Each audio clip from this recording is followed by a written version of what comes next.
on this Telling you that background music.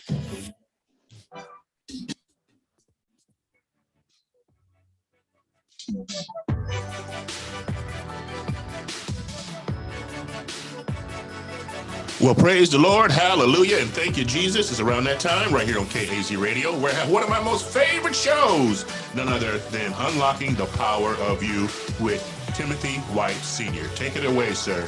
Hello, everyone, and good afternoon. I am your host of this podcast today, Unlocking the Power of You, and we often say you have the key to unlocking. We're just going to show you where to place the key to get to the source that you need to become the person that you God has created you to be. And with that, I want to make a few shout outs real quick, quite naturally. 12200 Fair Hill Road, where I get this haircut done all the time from John Derrick, the barber. Fantastic gentleman there. If you're in the neighborhood, go get your hair cut by him. He helps promote the books that I've written. So he has books in his shop for people. Walk in there, check out the books, and if you have an opportunity to make a purchase. 5266 also on Warrensville Road. There's Tri Brothers Tailoring.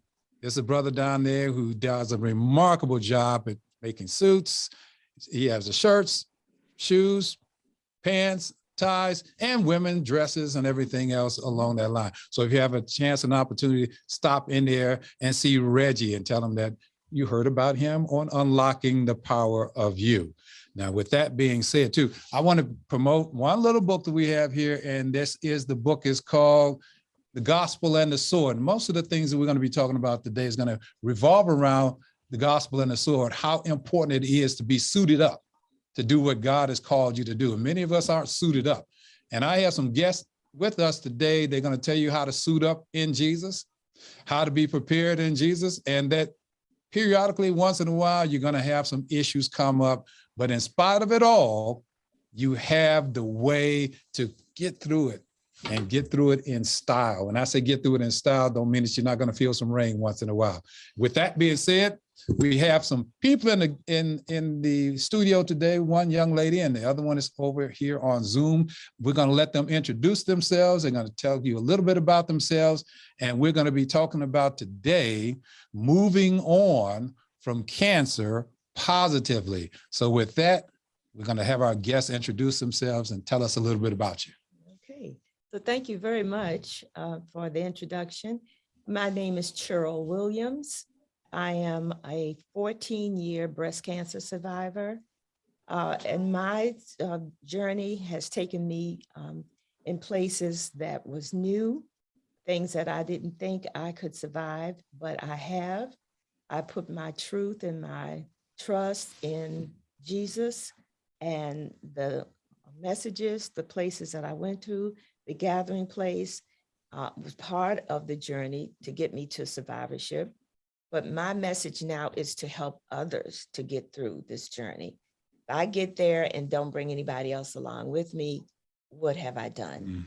So I need to focus not only on myself, my church, but individuals who call me. I'm more than happy to talk to anyone who needs help. I went to the doctor's office the other day, and the lady came in who I've known for years and said, I want to talk to you. I really need some help. Her niece had breast cancer, early stage, and she asked me if I could give her some suggestions. I said, hey, I love you. I'll be glad to do whatever I can to help you. And we had the best conversation even before I got a chance to see the doctor. So that's just part of the spirit that has been left in me from the journey with cancer. Okay, Ms. Bernadette, tell us a little bit about yourself. Hi, I'm Bernadette Scruggs. I am a two-time breast cancer survivor, total of 15 years. I am president of Survivors Helping Other Women Survive, the acronym shows. And we, before the pandemic, put on plays in the community to raise awareness of breast health, breast cancer, but more specifically, breast cancer survivorship. And the cancer diagnosis for me was a gut punch, but it was also a godsend because I learned lessons that I would not have gotten without the breast cancer diagnosis. And I've never been closer to God in my entire life. So I don't have the fear that I used to have. because fear could either galvanize you or it can immobilize you. So I choose to let it galvanize me, and I feel strength that I didn't know, that I've never felt before. And I just feel like angels are just all around me because I've gotten through a cancer diagnosis twice. I feel like I got a second chance to live a good life, and that's my purpose, to live my best life. I'm glad to still be here. You said a number of things in that brief intro, brief bio Okay. that we need to really go back and look at too. You said double survivor, 15 years, and you said it was like a gut punch and a what? A godsend. A godsend. Because of the life lessons that I learned. Exactly. So with that, now there are going to be people who watch this podcast and listen to it and say, okay, I get that. I get that. But we're talking about what happened, but now we need to go back. For both of you ladies need to tell us a little bit how it happened, because cancer didn't just, you didn't wake up one day and we were diagnosed. So something had to happen in your life for you guys to simply say, I need to go to the doctor. I need to get this checked out, because there are many people watching this podcast and listen to it, may have some of the symptoms that you guys had and may not be aware of it or go and do anything about it. So we're going to look at the gut punch first. All right. So how did that gut punch happen? Okay. Should I start? You can either one. Go on. Well, with me, I just went in for a mammogram, and the mammogram came back with 2 small nodules in the left breast. They were benign at that time, but it just something kept bothering me about that. The spirit, I said, led me to go. The next time I went to a doctor, I mentioned that I had had these benign tumors, but I just was not happy about it. Why did it happen at this point in my life? Was I doing something that I shouldn't have done? And so she started, tell you what, let's have another mammogram with a digital reader and just to get you to relax. I said, fine. Lo and behold, there was a tumor there. I know that was God who sent me back who would not let me rest, because otherwise I would have waited a year. And by that time I would have been in another stage. Fortunately, I was at stage 1. I was able to have a lumpectomy. I did have to have chemotherapy and radiation. And it wasn't easy. When you say journey, that's exactly what it was, because you feel like sometimes it's not going to end, but it does. And I had to, when I came out of it, I was depressed. I didn't know how I was going to handle it, but I knew that I had to reach out, that there were individuals who could help me. And from that, I learned I had to help others. And part of mine was the spirituality. So even now, when I get up in the morning, I have a song in my heart. That's the way I start my day. I know that I'm blessed. I know that I have been led to you right now to be able to say, you can get over this. This is not woe is me. There's life, and there's a beautiful life beyond this. The nutritional part, to make certain that I do what I'm supposed to do, eat properly, take care of myself, rest, and surround myself with individuals who are on the same path. I can't go one way and you go another, and we call ourselves friends. We have to walk on the same path and understand what it is that we are doing in this life. We only get one shot, and I want to give it my very best.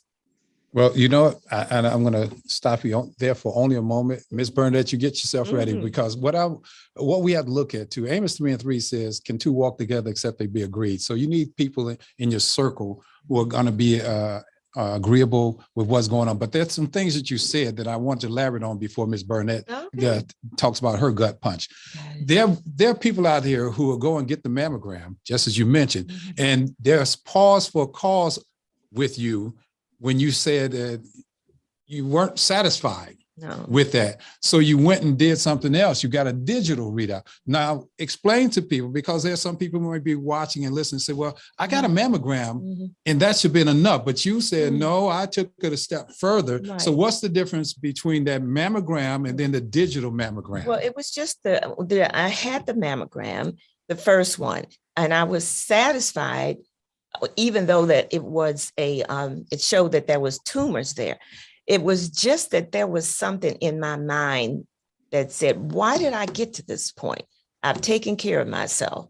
I've done everything that I'm supposed to do, but why am I here now? So it was that would not let me rest. When I went to the other doctor, and I just happened to mention that to it, it was her suggestion that a digital reader would be better a second time around, just to make certain that the results were the same. That was really to clear my mind emotionally.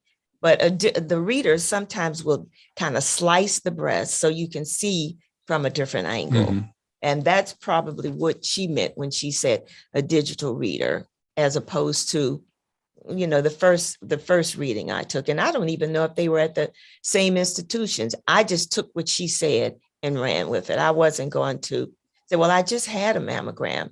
If you feel that way and you're the doctor, I'm glad that she said it, because it got me to the point where I did have a growth that was there, and it had grown fast because I had 2 types of cancer in the same breast. And that could have been part of the reason why, it was more, I want to say, a little bit more dangerous than it would have been had I not had another mammogram. Now, let me ask you this too, and you ready there, Miss Bernadette? Well, I'll put it to you. Is there a certain age then the person needs to go in and start getting a mammogram? Mm-hmm.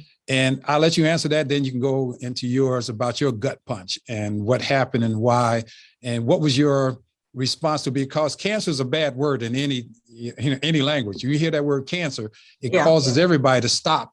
And many people don't want to go get checked out because there's that fear of all the things that they can be diagnosed with. Cancer is high, in fact, number 1 on the list of things I don't want to hear. So right. I'll let you answer those. The recommended age to get a mammogram is 40, unless you have a family history, that especially if there is a first-degree relative like your mom or your sister or grandmother or something like that, then you get it earlier. And then it's done every year, even though some insurance companies were trying to encourage people to get it every other year because I guess it's cheaper. But a lot of things can happen in a year, especially if you wait 2 years. A lot of things could happen in 1 year. Imagine what can happen in 2 years. So it is recommended that you get a mammogram once a year, starting at age 40, unless there's a family history. I had been getting a mammogram in February because my birthday is in February. So I celebrated my birthday month with getting a mammogram, getting the sticker for my car, and getting the oil changed, and celebrating my birthday the whole month. And it wasn't that I was, in tune to self-care or anything like that. It was just that I can't take better care of my old model car than I do myself. So yeah, get the mammogram. So for 10 years, it was fine. But the 11th year, not so good. And I went back in for another mammogram, and then they ruled out it was not a cyst, and it was a solid mass. And sure enough, it turned out to be malignant. And from there, it was biopsies and surgeries, because I went back for 2 lumpectomies, and radiation. It wasn't that bad.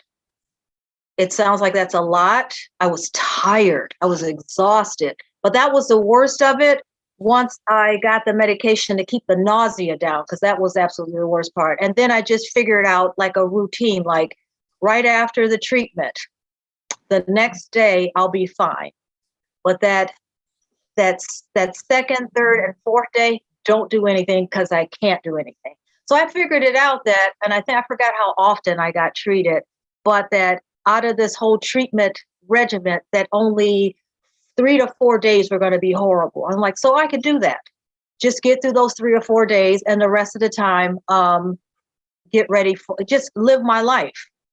Just live my life, because I didn't want to live my life from treatment to treatment. I wanted to really, just in case I didn't make it, appreciate and be grateful for every day that I had. So I made the most out of it. I set my room up like I was in the Taj Mahal or a really elegant hotel room. I accepted help because I'm not that kind of person. And people say, can I come over and help you? Yes. Can I do your grocery shopping for you? Yes. Can I come over and vacuum? Yes. Whatever you want to do to help me? Yes. Yeah. So, and then I also learned how to say no. Can you babysit for me? No. Can you do this or that for me? No, no, no. I have cancer. No. And I use that a lot. So I figured out a way to manage what was going on with me so that I wouldn't feel like a victim. And it was empowering. Well, let me ask you, since you mentioned that, and this is one of the things I've seen with so many people who have cancer, and I've dealt with a number of them, they feel victimized. They want to be the victim.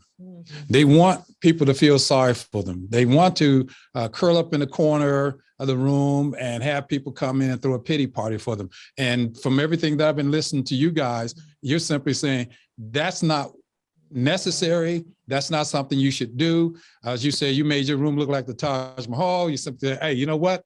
I have this. And we hear this. People say, I'm dying from cancer. And as we talked about, what about, are you living with the cancer rather than you're dying from cancer? Mm-hmm. And I want you guys to elaborate later on, because I know you did some things and you got people involved with what you are, your cancer. But as you said about that gut punch, when you get that gut punch, because there are people who are watching and listening, say, I had that gut punch and I don't feel like I can do anything. So they decide to give up. What do you say to those people who are watching and listening, and they feel like the only solution to having cancer is to give up? Because remember, our subject today is moving on from cancer positively. So what do you say to those individuals who have been diagnosed, they have cancer? What do I do? I'm depressed now, because right. That was the last thing I wanted to hear from a doctor is you have cancer. Well, I would say that life is ebbs and flows and peaks and valleys. And the cancer diagnosis was definitely a in the valley moment, but you're not always going to be in the valley. So just get through it. And when bad things happen to you, you have to look at them like this is a lesson and a blessing. So get what you can get out of it, because the universe has a way of coming back in another way to teach you the same lesson. So what am I supposed to be getting out of this? So the lessons that I just became open and receptive to whatever I needed to learn. And that was empowering too. How can you say that diagnosis was a blessing? Cancer is a blessing. No, people who got cancer say, no, that's just is 1,000% wrong. There's no way I'm going to look at cancer as being a blessing. Well, it was a blessing, because before I was living my life like I was sleepwalking through it or speed racing through it, but I wasn't living my life. It was, what am I going to do next? I was never living in the moment. It was always, I was robbing myself of that too. I was always thinking about what I'm going to do when I leave here or when I'm done with this. And I was always looking backwards, like, I shouldn't have done that kind of stuff. But the cancer diagnosis slowed me. It didn't slow me down. It shut me down. So then I just had to be aware of my present. I'll agree. And I didn't have that before. And that was, to me, like eye-opening, because it felt like I just discovered what living and life is about, like what is happening right now. There are no words in the English language to describe that moment. It was I don't even have the word. Empowerment. And from that point on, I just felt like my eyes were open and my heart just broke open, and all the good stuff just rushed in. And I've always been a religious person. I mean, I was raised Catholic. We went to mass every day before class. So, but I just was going through the motions. And that point with the cancer diagnosis, and when I just stopped and I had to be still, when I say angels surrounded me, I didn't see them. I just felt them. I felt loved. I felt strengthened. I felt empowered. I felt shored up. And I never felt that way in my entire life. Never, never. And I was not young when I got that message, because that was just 15 years ago. I'm grateful for it. Well, you know what? From then on, I've been having a wonderful life. You know what? But you both are saying it. And what I got from your comments just then is, and maybe that helped because with the cancer diagnosis, many of us, when we're diagnosed, the first thing we think about is what? I'm dying. I'm going to leave here. So it changes our mindset. In other words, life is limited. So I need to be doing something more than just sitting around and just passing the time.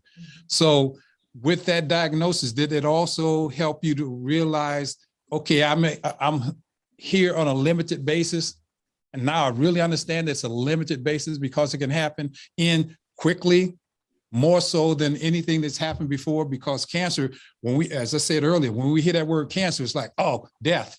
It's death. So we adjust our mindset to realize I need to do, either we're going to fight, knowing that our life could be limited, but I'm going to give it everything I've got, or I'm going to say it's limited and I don't care anymore. If I can speak on that. Go right ahead. My brother died of prostate cancer about 2-3 years before I was diagnosed. So when I heard the word cancer, my first thought was, this is going to happen to me too. But then I had to change that. If I'm going to get through this, I can't have a pity party. I can't be woe is me. I've got to, first of all, fight like I've never fought before, get the help that I need, go to the doctors, do what they say do, but keep that mindset that this is a journey, and I'm going to fight it. I'm going to do everything I can. I'm going to take care of myself, not overlook things that maybe I did in the past that got me to this point. And I was surprised that I got cancer. I felt like I was not the candidate for cancer. But then when I started reading some of the warning signs or the early signs, I saw myself on those pages. Didn't have a baby, my first child, until after age 30. You didn't gain weight.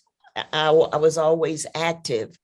I never saw that I fit more of the mold because I didn't search for it. You don't look to see if you're a good candidate to have cancer. You find out and then you start fighting it. And that's the way I approached this. I was not going to be the one who was also in the Jones family who died of cancer. My brother found out late, it was metastasized. I found out earlier, and I was able to survive the journey. And it is a journey from the minute you find out until even now. The journey does not end because there's always this little thing in the back of your mind that this can come back again. And this breast is sore. And every time I get a pain, it's like, okay, that's not it. I'm not going to go there. I'm prepared. I've got myself into the state of mind now. It's been 14 years. This is behind me, but there are those who are struggling, and I can help them by telling them about my journey. And that's why we wanted you guys here today, is to talk about that journey. And you keep emphasizing that the journey, it's a journey, it's a journey. And it is a journey. It's a journey of enlightenment. It's a journey of understanding. And it's a journey of commitment. You have to be committed to making changes. And it's the only way,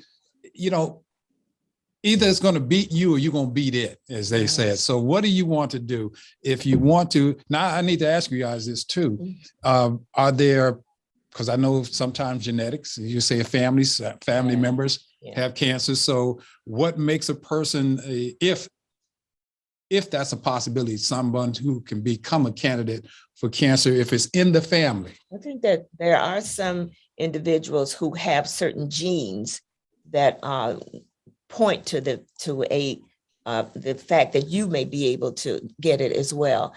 I did not have that issue. I'm still surprised that I got cancer. It was rotting in there. Sometimes the cells just go crazy, and there you are, you're a victim of it. But I did not have, my mother's sister had breast cancer, and my brother having prostate cancer. I didn't relate to that as being something that's going to affect me. I'm a female. Why would I think the two will come together? Although I do know men can get breast cancer. So, but I didn't put those things together. And I just was not at that point in my life. I thought I was living my best life, healthy. And to hear now you have cancer. So that just showed me, maybe you better slow down and start studying yourself and making certain that you're on the right path so that this does not happen again, and help somebody else along the way on this emotional journey. Reach out, join a support group, find out who to look for. How can I help somebody else along the way? Because this is really a life-altering.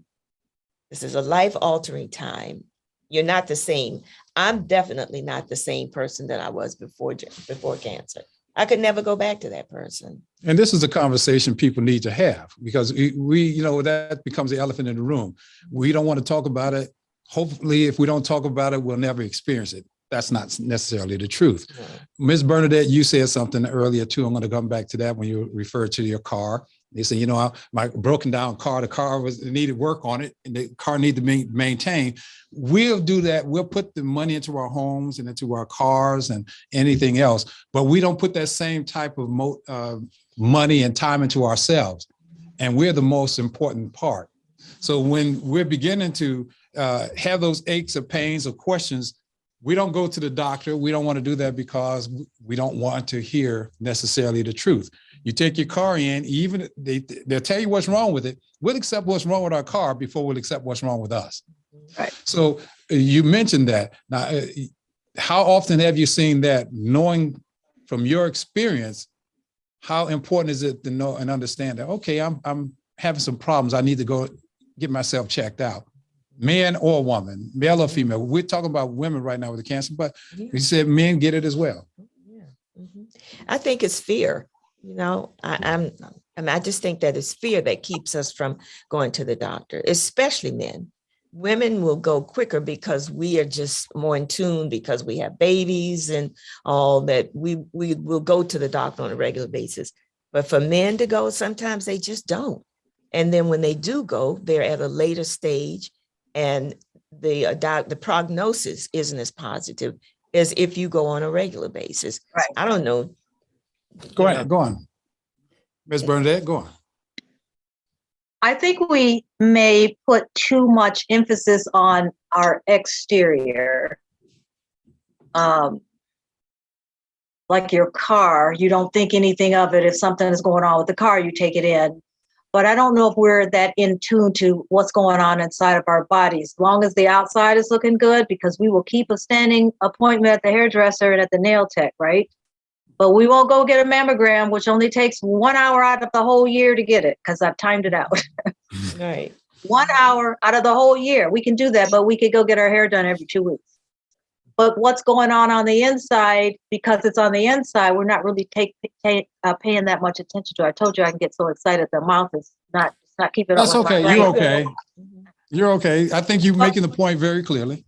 But we do have to it's a mind shift. Just take care of your inside. Because if you don't have your health, I don't care how nice your car is, how nice your clothes are, how nice your car, house, or whatever is, none of that. How much money you have in the bank, how many trips you've taken. If you don't have your health, you really don't have anything.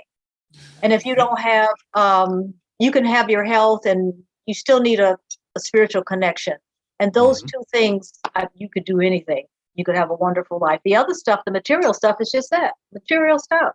It could get burned out, stolen, but connection to God and good health. Now with that statement being made, talking about good health, in order to have good health, that means you have to, number one, take care of your body. That's right. That means not only taking care of you just said it moments ago, not only the exterior. We'll work all day on putting the exterior, making it look good, hair. I just got a haircut, get the haircut, nails done, you dress yourself up, you look pretty, but you're rotten and dying on the inside. Yes. And that's twofold, because I'm fixing up the outside, and you mentioned it, Cheryl, you had mentioned it earlier too, and we'll come back to that nutrition. Oh, yeah. Because some of the things we can eat can bring on some of these situations we find ourselves in, but we don't want to talk about that because we're so ready. I want to look good on the outside. I don't care what I put on the inside until it starts falling apart. And I don't want to beat up the men by saying, we get these issues and we don't want to go to the doctor. Women tend to do that more so, but we need to look at, because you mentioned it, the nutrition. What do you have for women out here and men as far as nutrition? What do you tell them to do if they've been diagnosed or even before they're diagnosed? What are some of the things that they can eat now that can bring about a healthier interior and exterior? So let me just say, if I can approach that, I think the whole idea in my saying that is to follow a healthy diet, low fat, cut down on sugars, don't drink as much pop, soda, have more water, just keep inside clean, because that's where things start to go awry. And it's so easy when you get a cancer in one place, it metastasizes to other organs. And if you aren't following up with the doctor, if you don't go in, it travels a whole lot faster than we would ever know. So I think just when you think healthy, red meat, some people like red meat, some don't. Fish, plant-based diets are all things that are recommended before we even get to cancer. So if we live a clean life, clean living, clean eating, stay on a regimen that's healthy, exercise, all those things, I think at least you're in the right direction, as opposed to just living and eating like I see people do. They eat everything. They're overweight, they don't care. And it comes back to kind of haunt them in the long run. Now you're making us feel bad because you said overweight and all these different things. All these things are contributors. Yes, they are. And we have to look at that. And Bernadette, you look like you want to say something. Go right ahead. No, I just want to add to what CW said. Get rest. Sleep is very important because we do need to allow some time for our bodies to restore itself, rejuvenate. Keep your stress down. And if you have not just stressful people, we can have negative thoughts that add to stress. You have to kind of get rid of all that. Exercise, a brisk 10-minute walk after dinner it just does the body good. You don't have to get out here and jog for 45 minutes or anything. Just try to squeeze in maybe 30, 40 minutes a day, and you could break it up, 10 minutes, 10 minutes, 10 minutes, or whatever, because now they're saying that sitting is the new cancer. That's all we're doing is just sitting. Get up and move. Get your heart and your pumping and your blood going through your body. Good positive thoughts. Sometimes even what we're watching on the television is stressful. You can't handle the news or science fiction kind of movies or that kind of stuff. Don't do that. Just do some romantic comedies, some light music, whatever. Find out what your balance is, what works for you, and eliminate anything that's causing you stress. But what you're saying is I have to become very boring then, because I can't do anything because I can't eat what I want to eat. No. I can't sit around and just veg on the sofa with the phone because sitting around is a new cancer. I can't eat red meats anymore. No. I can't drink all the sodas anymore. You guys are making it difficult just for me to be a human being. So now we say that. Go on. It's a mindset. You're doing these things because you're not saying no to all this other stuff. You're saying yes to you. Like, yes, I want to have a long life. I want to see my grandchildren. Well, they have to get here first, but I want to have a good life. There's things that I want to do, and I'm not going to be able to do that if I don't have good health. So I'm saying yes to me. So what you're saying is, and I know, Cheryl, you want to say something, we have to make those mental adjustments. Everything is going to be based on us making the mental adjustments that are necessary.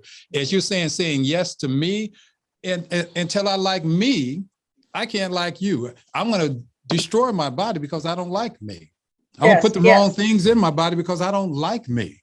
And that's the thing that we're not focused on so much anymore. It's simply saying we have to get you to like you and appreciate who you are. If you appreciate who you are, you appreciate what you're putting in your body because you become more health conscious. You become more mentally aware. And Bernadette, you were saying that you need that rest. All these things contribute to us becoming better people. But I want to throw the monkey wrench in there real quick. Here's the monkey wrench. I do all those things, but I ended up getting cancer.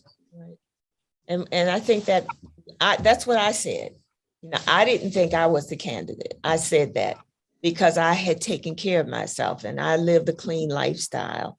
I ate in moderation. I did all those things, but things just happen to us. And that's when we have to kind of reach out and find the help from our friends, our family, and do what's necessary to keep us healthy.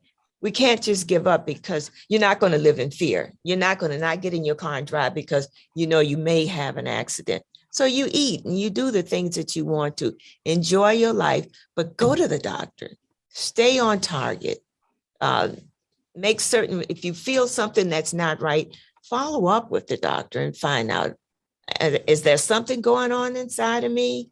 Go get screenings. If you're suspicious about something, I go to the doctor so much quicker than I would have before cancer because I don't know if something else is hiding inside. I had a heart attack after cancer. Hey, did that stop me? No way. I did what I'm supposed to do. I modified my diet. I take my medication, even though I get tired of doing it because sometimes it drives me nuts, but I do what I'm supposed to do. It's helping you.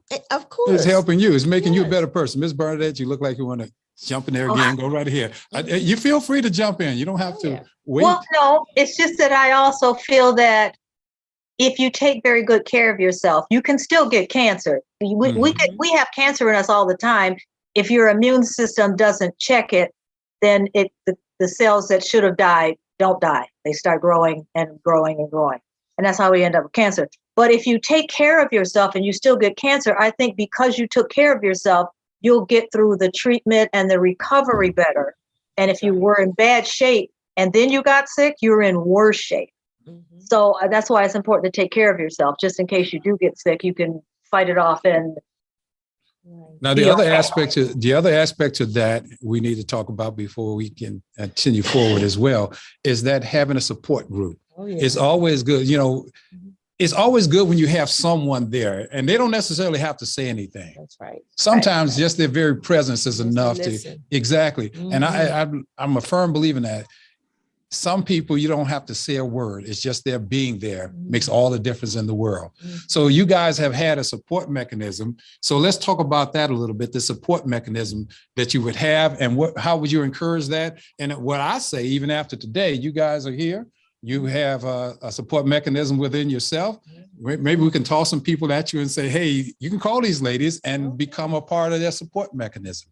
So talk about the support. Okay. Well, for me, having the emotional support really got me on track. I was not in a good place when I was finishing cancer. One thing about when you're going through cancer, there's somebody to tell you something that you need to do all the time. You're going to come in for your mammogram. You come in for radiation. You go every day. And then you go for the last day and it's like, okay, now what am I supposed to do? All of the support is gone. So you've got to search within yourself to find it and or reach out. And that's where the gathering place came into my life.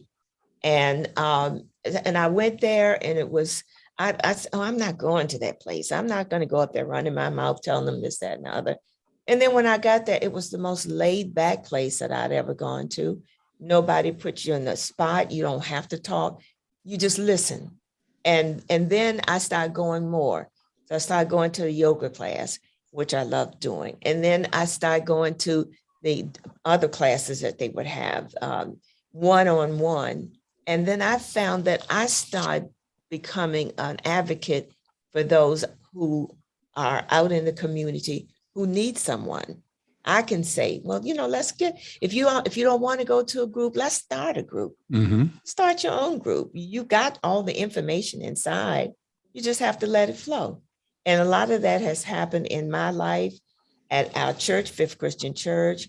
That's where we have a support group that one of the ministers approached me about and asked if I would start a cancer group with another lady. And it's just like a firecracker went off in front of me. Yes, I'll be glad to do that because I have something to say now. I can say you can make it through this. And if you need help, I'll hold your hand. I'll be the one. I'll talk to you. I'll listen to you. So support meant an awful lot to me. Journaling meant a lot to me because it gave me an opportunity to say everything that I wouldn't say face to face. And with doing that, I got a lot of the junk that was inside of me up and out with nobody to give any criticism. Then I found out there's a whole lot of me down in here that I didn't know. So a whole new person was waiting to be born. And that took me to, I think, a better place in my life. So that went, going back to what Bernadette said earlier, that takes you from that gut punch to the God send, because now you're at that transition period that I can do something, but you can't do it until you first been connected to it. And once you were connected to who you are internally inside, you didn't know how much was in there until God simply said, you know what, I'm going to put you in a position that you're going to have to examine yourself. Once you're done examining yourself and you talk to me, and that's the key to it.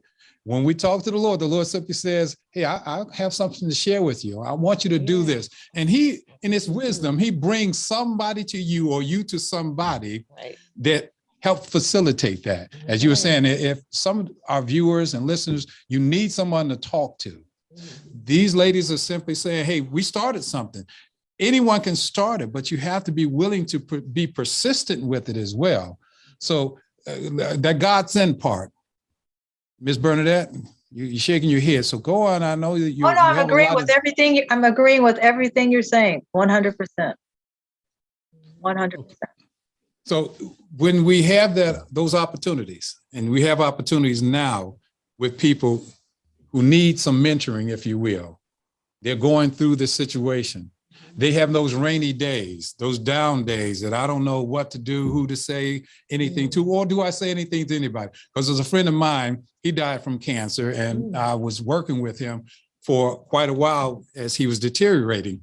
And he was going to give up. He wanted to give up. In fact, he's told everybody. In fact, when I was talking to him, he wanted to commit suicide when he was in the hospital. He told me, look, I've had enough of this. I can't deal with this anymore. And I sat in the room with him for a while. And when I'm sitting in the room, he said, man, you don't have to be here. Go home. It's nothing you can do for me. I said, I'm not here for you to talk to me. I'm only here in case you want to talk to me. You go on and watch the TV and do whatever you are doing. And he was on the verge of giving up, and his parents called me and asked me to come by the house. And I went by the house and sat with him. And he told me, I had enough. I'm going to give up. And sometimes you have to be blunt with people. So I was very blunt with him. I told him, you want to give up? I said, okay, I'll tell you what I'm going to do. If you're going to give up, I'm going to leave this house and you never see me or hear from me again. But on the other hand, if you're willing to fight, if you're sincerely willing to fight, I'll be here for you. Whatever that means, I will be here for you to listen to you and be a support mechanism for you. But you have to give me an answer in 5 minutes because I'm leaving in 5 minutes. Okay. And he looked at me like, this is not what you're supposed to do. I'm in this pity party moment and you're not going to have pity on me. I said, no. I said, I'm going to leave in 5 minutes and I'm heading to the door. And he said, wait a minute. He said, you're not going to quit on me? I said, I gave you my word, didn't I? I said, yeah, okay, I'm going to fight. Then I told him, okay, I went and told his mom and his sister he was going to fight. He ultimately wanted to give up again in the hospital, and he called me from the hospital and said, I'm giving up. I had enough of this, because he had a colostomy bag at this point and didn't want to be strapped down. And he said, I'm giving up. I've had enough. And he told me, I'm going to take these pills. I'm going to kill myself tonight. I said, okay, if that's what you're going to do, it's nothing I can do about it. So I hung up and I called the hospital back and I told the hospital what his plans were. They went in and took all of his medicine out of the room. I sent his girlfriend there, told him, go and sit down with your boyfriend. He's having a moment. She went in and sat with him. The next day I went to the hospital and I said, hey, how are you doing? He said, man, you won't believe what happened to me last night. What? I remember what I told you. I said, yeah, I remember clearly. He said, you know what? It's like somebody knew, because the doctors came in and took all the medication out of the room. They took all the medication. I couldn't do what I was planning on doing. He said, I guess I'm not supposed to leave here yet. Okay. See, sometimes we have to intervene in little ways. You don't have to be outright about it, but love will do things like that. And I'm saying that to the listening and viewing audiences because you have ladies in here who love and you want to help. And I want to talk about a little bit before time runs out on your Broadway, the writing thing that is significant, how you were asking people to, even though they had cancer in their bodies, let's write.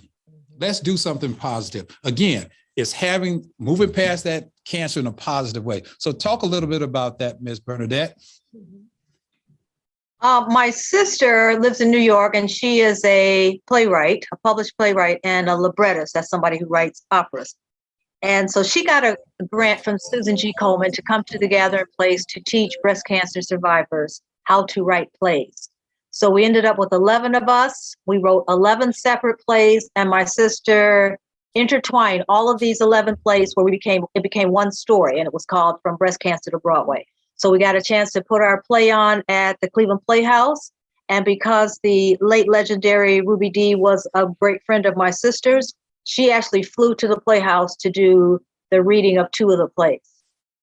And she flew here coach too, just as a favor to my sister. And so Karamu House, we were using their slot in the Fusion Fest at the Cleveland Playhouse. So they liked the play so much, and the reception was so wonderful that they put us and our play in their 2010 to 2011 season. So not only are we breast cancer survivors, we are now published playwrights. So we had our play done for, I think, 4 or 5 weeks. I think it might have been 5 weeks. And on some of those performances, the Cleveland Clinic would come and have talkbacks after the play was over with the audience. So now we're using live theater to educate and entertain and teach. And it was, I don't know if that's ever been done before, but it was also empowering, because now we're talking about, especially in the African-American community, like a taboo subject of cancer. We just don't discuss that. So now we're having a conversation about it, and then encouraged to, please, after this performance, go home, sit down at the kitchen table and have a conversation with your relatives. See if there's any family history going on. See if there's something you should be concerned about. There might be something to get extra, to have an extra look at something if it's running through your family. Like, maybe you had an aunt or a grandmother who had breast cancer, but we didn't talk about it, so we didn't know. So now that maybe you need to get a mammogram earlier than if you were 40 years old or whatever. So that was very empowering also. And from 2010 to 2015, we had our play done in New York City at the Cherry Lane Theater, which is the oldest off-Broadway theater in the United States. And that was 5 years. And one time we had it done at the Pergones Theater, which was a Spanish theater. So it was all in Spanish.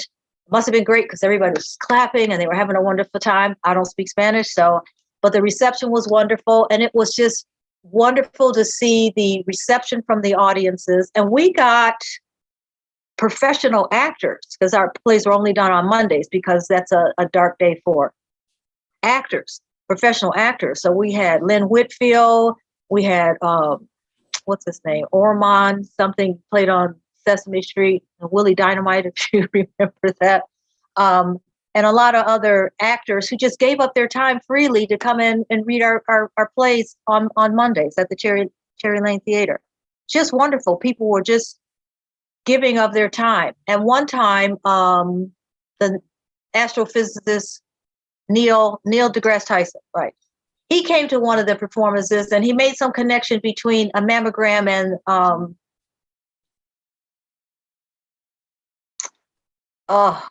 see, this is what happens when you get old. The universe out there. Remember, he's a universe guy. And you had chemo twice, yes. It's the satellite or telescope. That's what it is. There was some connection between the mammogram and the telescope, and he made that connection. And it was just, people just poured in whatever they could give of themselves, and from their profession, they just poured. They didn't get paid for this. They just poured in. It was just wonderful. And the audience had questions, they had comments. And one lady stood up and she said, I'm a breast cancer survivor. And she was with her sister, and her sister didn't know. Let's see, it's good information. And as you were speaking, I was just thinking, okay, we have these ladies here. They have this background, this experience. Sometimes we're waiting for people to do things that the Lord said, do it. Well, we're waiting on somebody else to get back around to us to do it. And the Lord simply said, but you know how to do it? Yeah. Then why aren't you doing it? Well, I'm looking for somebody to do it. No, well, I gave it to you. I showed it to you. So you do it. So what I'm saying, ladies, is this is an opportunity. Everything you said, I'd like to see that develop again. And, we put things on the back burner, but the Lord simply said, no. There are many people out here right now who had to hear what you were saying today. And with that being said, too, they need that support mechanism. From today, you can start redeveloping another support mechanism, having people get in contact with you, say, I want to write, I'm going to journal it. As you were saying, we're going to journal this. Because there are things that I can say in my journal that I can't share with somebody right now, but I need to have it outside of me. I need to put it into writing. And if I put it into writing, that means it can help someone else. So that means we need to develop it, whether it's in a book, whether it's in a play, there's an opportunity. That's what I'm saying to you ladies right here and today. There's an opportunity to take what God has given you. You say, okay, you got the 4 wheels, let's put it on the car and let's move the car out of the lot. So that's my advice to you. I don't know what it's worth, but do something with that. But when you, again, going back to your gut punch and then the God send, since there are people who are watching and listening saying, okay, I've been hurting for a long time. I finally heard something that made me feel a little bit better. Is there a way, maybe you guys do or don't want to do it, is it a way for them to contact or be in contact with you guys and maybe reach out and simply have someone as a support mechanism for them? Unfortunately, because of COVID, we haven't done anything since the middle of last year, because our format is to go out in the community, present a play or two. The Gathering Place would accompany us. University Hospital would accompany us to get people signed up for mammograms if they weren't signed up. And that's how we would stay connected. But this pandemic. Where there's a will, there's a way. Just thinking creatively how we can get them to even correspond, just like we're doing now with Zoom.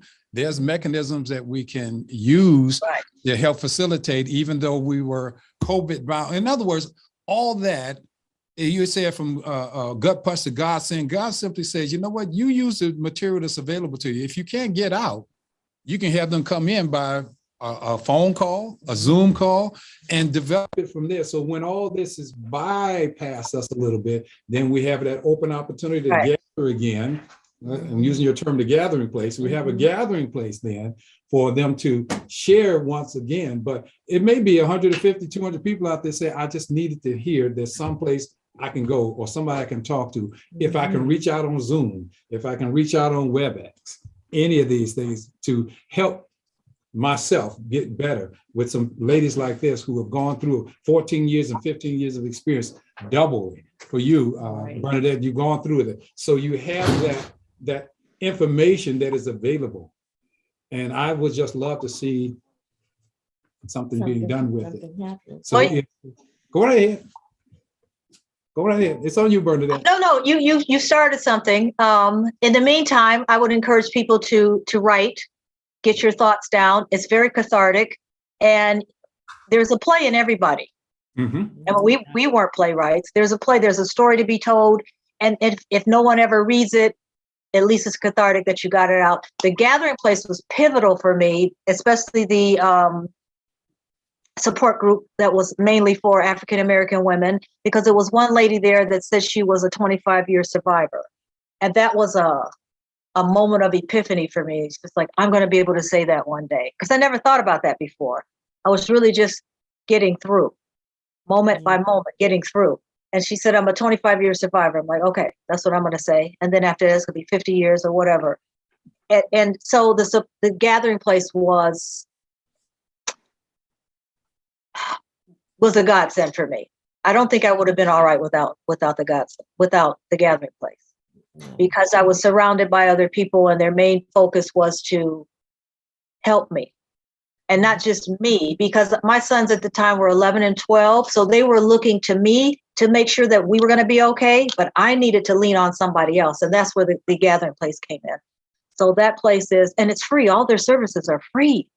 All of their services are free. So what you've done here is it's a jump start to start something instead of waiting to get back into the community.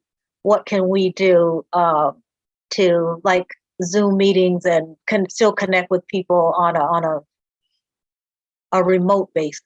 So we have to understand something biblically, and I want you guys to talk about your spiritual part of it because we're coming down to the last minutes of the podcast. But with God, all things are possible.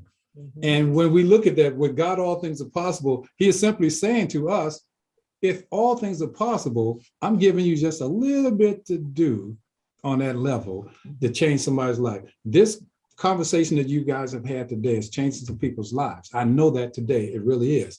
So with that being said, then it's also open opportunity for us to minister to people on that level. We have been assigned a ministry. This is a ministry. Even though cancer is a negative thing, it's a ministry. It's a ministry opportunity.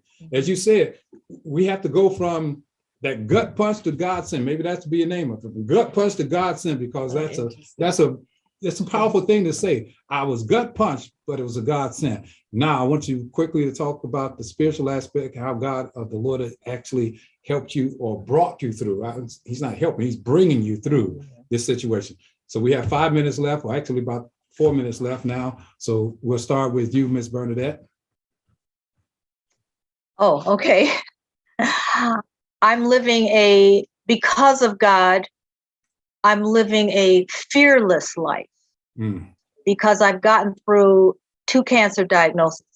And I figured, well, I didn't think I was going to get through the first one. I didn't think I was going to get through the second one. And I got through both of them. So I can pretty much, I know I can get through anything else with the help of God, because I have gotten through. You know, through the help of God. So I'm living a fearless life that I was not living before at all. I love that you said that. And that's great. When you said, I'm living a fearless life. And that's absolutely the place to be for anyone who has any condition, period. But when you have cancer, you can simply say, I went through it once. I didn't think it could happen. I went through it twice. I didn't think it could happen. I'm fearless now. I don't have fear, I'm fearless. Yes. Sister Cheryl. Okay, so my thoughts are, I'm living a happy life. There, for many years, I carried burdens deep inside that I just could not release. And I just finally got to the point of God spoke to me and said, look, I took this from you years ago. Now it's your turn to let it go. And I just did. One day I did. And I am happier now on this day than I have ever been in my life. And it's all because I listened. I knew what God was telling me, but I finally let go of my pain. I let go of the pain that I had carried around, guilt that I had carried around, so much burden inside, things that happened to me that were out of my control, but I took it sometimes to hold on to the people that were associated with it when someone died. You know, as long as you've got that sorrow inside, you feel like you can still have some of that person. I let that go. And now I'm happier than I've ever been. Well, the Bible clearly states, it says, put on the whole armor of God. And when we put on the armor of God, and we talked about that earlier too, when you put on the armor of God, don't mean that you're not going to get some chinks in the armor. Don't mean you're not going to get hit. And if you get hit hard enough, the armor dents, you feel it, but it didn't hurt you as much as you thought it would. And what God is simply saying to us, if we get that mindset change, if we change that mindset, if we change our heart and our direction, he will do all the heavy lifting. And he has. He said, if I be lifted up, will draw all men unto myself. He simply said, look, guys, Bernadette, I don't need you to try to carry the weight. He said, you just lift me up and I'll carry the weight. But see, you don't understand what I'm going through, Lord. He said, oh, I don't. See, we selfishly hold on to it. Right. God simply says, what are you guys willing to do? What are you willing to allow me to do? Remember, he can do all things through us if we do what? Wave that flag called surrender. The Lord said, if you surrender, I'll do all the work that you think you had to do. See, we think God needs us. No, Right. he doesn't. No, We we need him. him. Exactly. So, ladies, I appreciate your time. We're coming down to the last minute of this program. Mhm. Thank you very much. We can do this for another hour. I know it may not seem like it was an hour, but It was fun. No. it was an hour. And And we enjoyed having you here today, both of you, to share what God has done for you. As we simply said, we're moving on past the cancer positively. Right. Mhm. Everyone who's watching, everyone's listening, we want you to understand that you have a mechanism, you have a support. We have these two ladies. If you want to reach out to us, and we will funnel it to them. So God wants them to get busy. So if you guys are watching and listening, help us to get them busier, because that's what this is all about. It's not about us, but it's about our walk and our commitment to the Lord Jesus Christ. Thank you, everybody, for tuning in to Unlocking the Power of You. Look to see you again on next week. Until then, you have the key.